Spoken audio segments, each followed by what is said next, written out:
So today I'll be talking about the RipStream project, which more or less stands for the Riparian Function and Stream Temperature Project, as conducted by the Oregon Department of Forestry. This project is a state and private forest joint effort. Its objective is to evaluate the effectiveness of forest practice, rules and strategies at protecting stream temperature and promoting riparian structure. It's a fairly extensive study. We have 33 sites in the Coast Range. And these are not on federal land. They're on either private land, on which we have 18 sites, or state forest lands, on which we have 15 sites.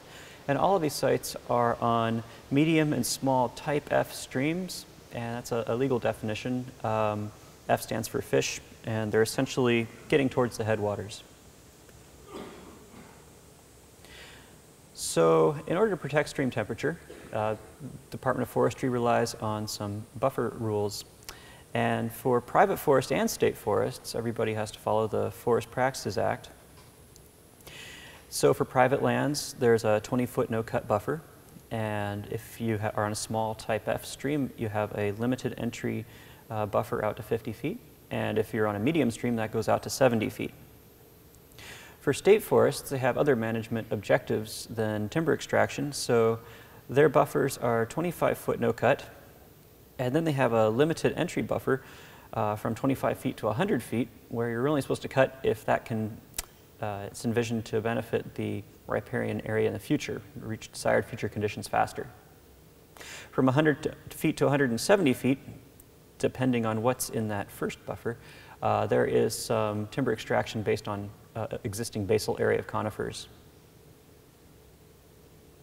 So that's for the Northwest Oregon State Forest Management Plan.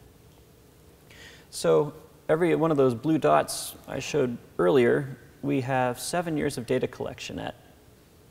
So the design is for 2 years, we gathered data at the stream reaches prior to harvest, and the operators on state forest and private forest lands were great in that they let us know where the planned harvest would be. So we do the data collection, and then following harvest, we continue collecting data. We structured this so that we had probes in the streams in the control reach. We have this 1W and 2W. W stands for water. So we could figure out what the change in temperature was in that control reach that remained unharvested for the full 7 years. Between 2 and 3W, we then could measure the change in water temperature both before harvest, when there's going to be change anyway, just because that's the way streams are, and then after harvest to determine what the effect is. So we have this study design that's controlled both spatially and temporally. Some study management differences. On state sites, we have 13 sites that have one side harvested, whereas 2 others have 2 sides. And on private sites, it's kind of flipped. We have 4 sites that have only one side harvested, whereas the remainder are 2-sided harvests. Harvest types on state, this was pure luck. We had 7 sites that were partial cut or thinned, and 8 sites that were clear cut. And on private sites, all 18 sites were clear cut.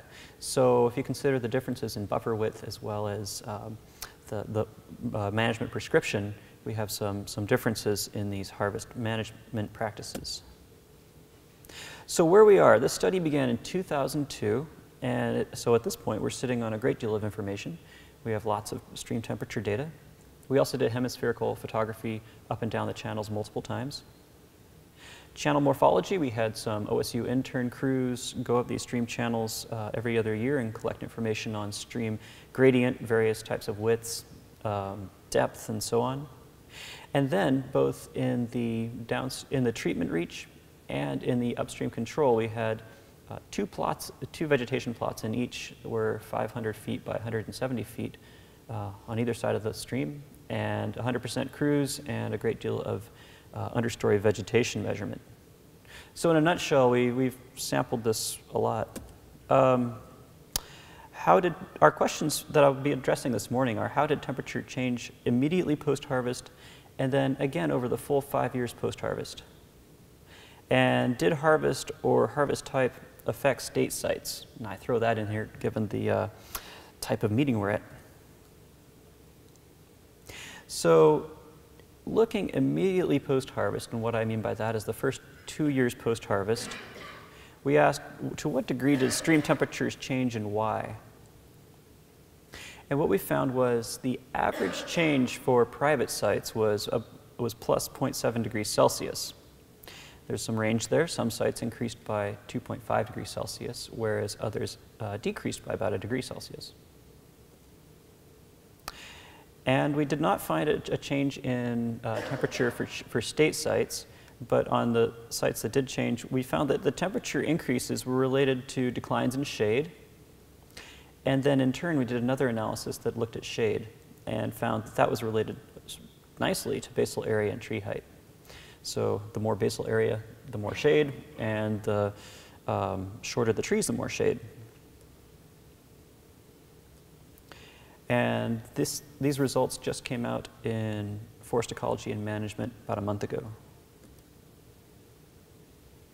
So what I wanted to do today was to delve a bit deeper into the state forest data at those 2 years post-harvest. Did some model comparison and found that the best supported model had a positive relationship with temperature increase over treatment reach length, which makes some sense. The longer the reach, the greater the temperature increase in general. The control reach, so between that 1W and 2W probe, how was that related to temperature change? We kept it in the model because we expected it to influence things. However, on state forest sites, it wasn't much of a player. It was in the mixed effects aspect of the model, but not in the fixed effects. And finally, what I found most interesting, if we look at the sites that were clear cut, and if the data point was from a post-harvest time period, we saw a decline in temperature, albeit it was not very significant nor very large. It was about 0.07 degrees Celsius, but it was maybe not what I expected if the clear cut had had an effect on the stream temperature. So from the state forest sites, what we found in general was that shade did not differ greatly between years. There wasn't much change in the basal area within 53 meters, and I'll show you some information on that in a moment. And we had this nice little negative temperature change with clear cut. So how did the shade change among sites? Well, on the little open circles are state sites, and on the left is pre-harvest, and the right's post-harvest, and not much change is visible. On the right are private sites, and as you can see, some decline precipitously compared to where they were originally, whereas others are about in that same 80 to 95 or 80 to 90% range of shade.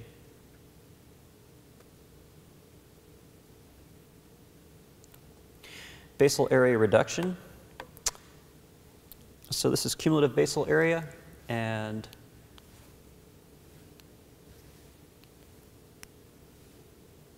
it's so small. Oh, there it is. Okay. So here's state. This is before harvest, and then after harvest, what we're seeing in these vegetation plots. And then here's medium for private medium. That declines that much, and then private small declined about like that. So really, we didn't see much of a harvest effect within the state sites within that 170 feet.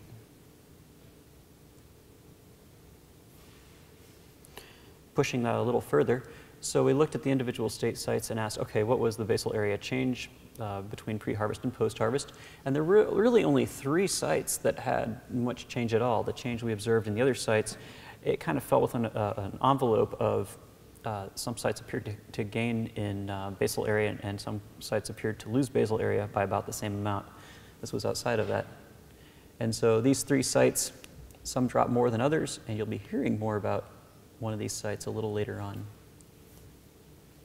So the reason I bring these up is to demonstrate that what we're really seeing here is for state forest sites, there wasn't much of a change within that 170 feet. However, there was this thinning and clear cuts beyond 170 feet, and so the results that I'm really bringing you here today are relative to the effects of that thinning or clear cutting beyond the 170 feet. Okay, switching gears. Looking at the 5 years post-harvest, we asked what happened to stream temperature and shade levels, and we had 2 analysis types. If we look at the whole data set, all 7 years pre and post harvest, we'd like to know what best predicts temperature and shade at any particular point.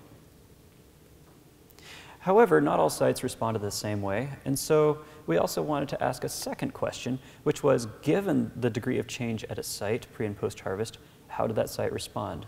We wouldn't expect a site that hardly had any effect change at all between pre and post harvest years to have a tremendous effect, or a tremendous change in temperature post harvest. So these are this is work in progress.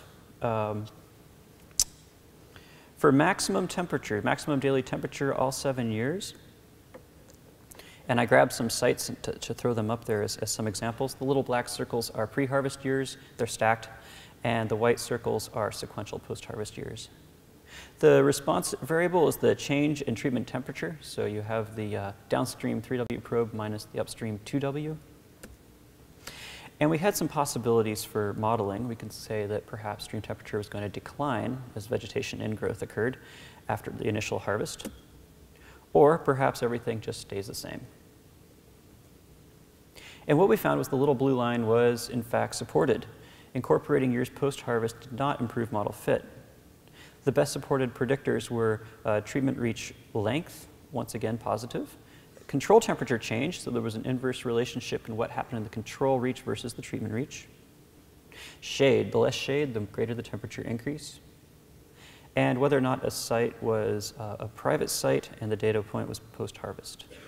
So if it was, there was an additional temperature increase. This last variable was interesting because it told us that maybe shade, the variable shade wasn't explaining the very same information as whatever had to do with the private sites. And the reason we speculate that we did not have the number of years post-harvest related to shade levels is that that variability was actually captured by the repeated measures of shade. If you actually see a change in shade over time, then knowing where you are in that time may not be as important. And we looked at this information not just for maximum daily temperature, but a number of other temperature metrics as well, and found similar results. And those metrics included the mean, range, and minimum daily temperatures. Okay, looking at that second question, what happened immediately after harvest, given the change that you saw before harvest to after harvest? We threw in another temperature, another variable that captured that effect. Same response, and the best predictors were treatment reach length and control temperature change again.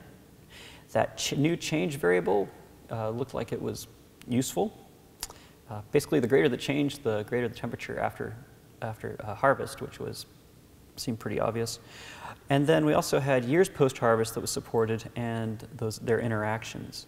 And so what I have here is a single site that had a pretty substantial change in temperature initially post-harvest. And what we see here is indeed some drop-off in response in the years following harvest. And once again, for the other temperature types, the same model was supported. For shade, we did something, so same types of questions, but we're looking at shade instead of temperature.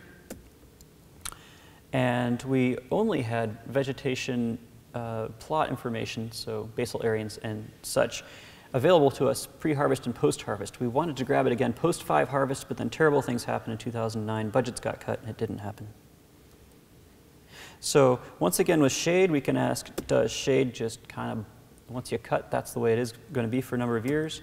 Or do you see an increase again as perhaps some shrub canopies grow back? This time, incorporating years post-harvest did improve the model fit, the dependent variable being a logit of shade. And what we saw was the amount of basal area you had following harvest, or even before harvest, was nicely related to shade. And plot blowdown was negatively related to shade, which made sense. The more blowdown, the less shade. Whether or not you were in a post-harvest period didn't assist the model, but the number of years post-harvest did. Okay, so it looks like it was modeling on all overall that there would be the more years post-harvest you were, the more shade there would be. So looking at shade strictly from the post-harvest perspective and asking given us an amount of change at a site, what did the site do? The predictors that were best supported were, again, basal area and that change, pre to post difference, and then an interaction between that pre to post change and the number of years. And so here we have a site again that evidences that shade was coming back. So just to wrap it up, in the initial 2 years post-harvest, private sites, we saw a temperature increase and a shade decrease, whereas at state sites, there really wasn't a similar signal. And the RMA basal area and shade remained relatively unchanged, and the clear cuts beyond the RMA were not related to a temperature increase. Shade itself was related to basal area and tree height. And if we go out the full 5 years, similar temperatures and variables played their role, but what we saw was an inverse relationship for temperature and shade. For temperature, if the greater the initial spike, the greater the decline, and for shade, the greater the initial decrease, the greater the subsequent increase, except apparently where you had blowdown. Where this whole project is we're churning through the data, and what we're looking at next is, well, getting out this post-5 work, but then also looking at downstream temperatures. We have 18 reaches in which we had some uncut downstream portions of stream in which we were measuring temperature, and one question there is, does the temperature signal translate downstream? And the other question we have is, I've focused solely on temperature here, but it's a bigger story than that. We're interested in whether or not these riparian areas are going to be providing wood for future conditions. And Mark Meliuson will be speaking to that in just a few minutes. So thank you very much.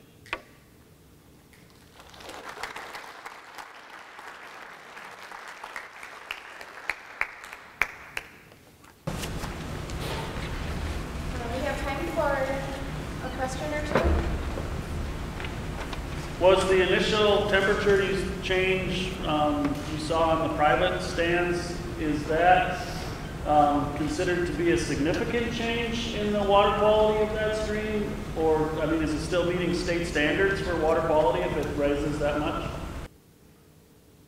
much? Two aspects to that question. There was a press release recently that used the word significant when covering these. And I think what they were indicating, and I think you're also, is biological relevance of these findings. Is that true? Yes. Okay. The study was not designed to look at that. However, Hinkle Creek and some others are really looking at responses of fish communities to changes in shade, periphyton communities, and temperatures. So the entire study for ODF, it was conducted in order to address its obligations, in part, to DEQ, Department of Environmental Quality. There's an agreement between DEQ and ODF, whereas if timber harvested in Oregon according to the Forest Practices Act is in compliance with the water quality rules, as long as everybody follows the Forest Practices Act. However, the Oregon Department of Forestry must conduct monitoring to verify that the DEQ water quality, that their regulations are actually reaching DEQ's goals. So that's what we were set up for, that's what we were answering. So no, I don't know how relevant this is for these biotic communities. The second part of the question was whether or not they are in compliance, and the relationship, it's a question I can't really directly answer. I'm going to talk science, and the Board of Forestry and Private Forest Division will talk policy. What I will say is we did do another study that looked at specifically at the DEQ standard of whether or not these streams were increasing above the DEQ threshold of 0.3 degrees Celsius. And basically it's a no change criterion. And we did find that no signal on state sites, but the private sites did have an elevation in surpassing that threshold. When you have a question, please come up and use the microphone.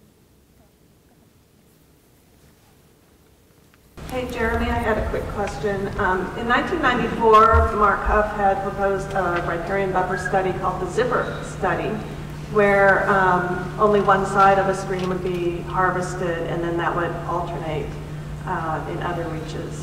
So there's elements of that in what you've presented, that there's some reaches that only had one side harvested. And you talked about shade, but I wonder if there was a response that you can easily just tell us about harvesting one side of the stream versus both sides. We really wanted to use as one of our metrics just the basal area surrounding the streams, because one problem with looking at these data and trying to move towards a management recommendation is that landowners often have property lines may be drawn along streams and such, so we didn't want to constrain the analysis by looking at the effectiveness of one side versus two, but we did look at basal area. That said, we did in this forest ecology and management paper, did look at number of sides cut and the buffer width, two variables that are not measured on the ground using vegetation plots, which could save a lot of money, and asked how that would relate to stream shade. And we did find a fair relationship. Just using those two variables, we had about 50% of the variance covered. And then how long are your stream reaches? Good question. They range from about 1,000 feet to well over a mile.